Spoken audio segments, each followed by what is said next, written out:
Cursed waters, depths of the drowned. In a remote coastal village shrouded in fog, there lay a stretch of sea known as the Drowned Cove. No ship sailed its waters, no fisherman cast his nets, for the cove was said to be cursed. Locals spoke in hushed tones of ships swallowed whole, ghostly figures drifting beneath the waves, and eerie songs that lured sailors to their doom. The sea, they warned, never gave up its dead. One fateful evening, a bold and skeptical diver named Ethan arrived in the village. Drawn by tales of cursed treasure and the challenge of debunking old superstitions, he declared his intent to explore the depths of the Drowned Cove.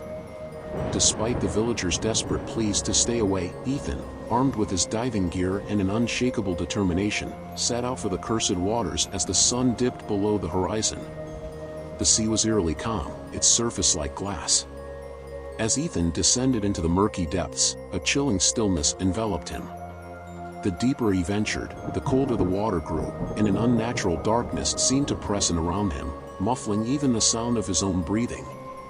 Then, faintly at first, he heard it, a haunting melody, soft and mournful, carrying through the water. It seemed to come from everywhere and nowhere, each note tugging at his mind like a whisper he couldn't quite make out. Ethan paused, his heart pounding, but curiosity pushed him forward. He followed the sound, descending further into the abyss. Soon, he found what he had come for. The wreckage of an ancient galleon lay sprawled across the seabed, its masts splintered and its hull encrusted with coral. Gold coins and jewels glittered faintly in the light of his torch. Ethan's skepticism wavered as a sense of unease crept over him. The melody grew louder, and now it was accompanied by soft, ghostly laughter. As he reached out to touch the treasure, the water around him grew icy, and the laughter turned to anguished wails. Ethan spun around, his torch illuminating figures emerging from the darkness, pale, hollow-eyed forms with seaweed tangled in their hair and skeletal hands outstretched toward him. Their mouths moved, singing the mournful melody that had drawn him here. Panic surged through Ethan as he realized the truth. These were the drowned, the souls of those who had perished in the cursed waters.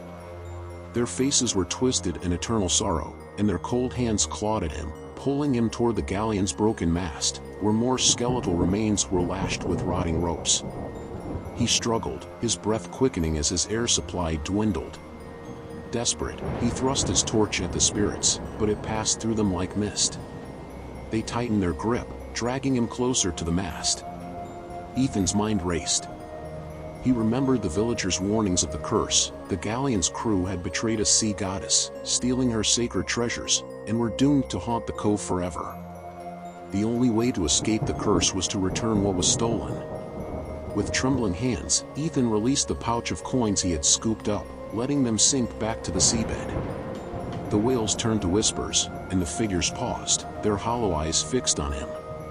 Gathering the last of his strength, Ethan swam toward the surface, the spirits fading into the gloom as he ascended. Breaking through the water, Ethan gasped for air, the melody still echoing faintly in his ears. As he reached the shore, the villagers gathered around him, their faces pale with fear and relief. Ethan dropped to his knees, trembling and soaked, his skepticism shattered. The Drowned Cove remained silent that night, but its curse lingered, waiting for the next soul bold, or foolish, enough to seek its depths. Ethan never returned to the water, but he bore the mark of his encounter in his haunted eyes and the mournful song that followed him, a chilling reminder of the cursed waters and the depths of the drowned.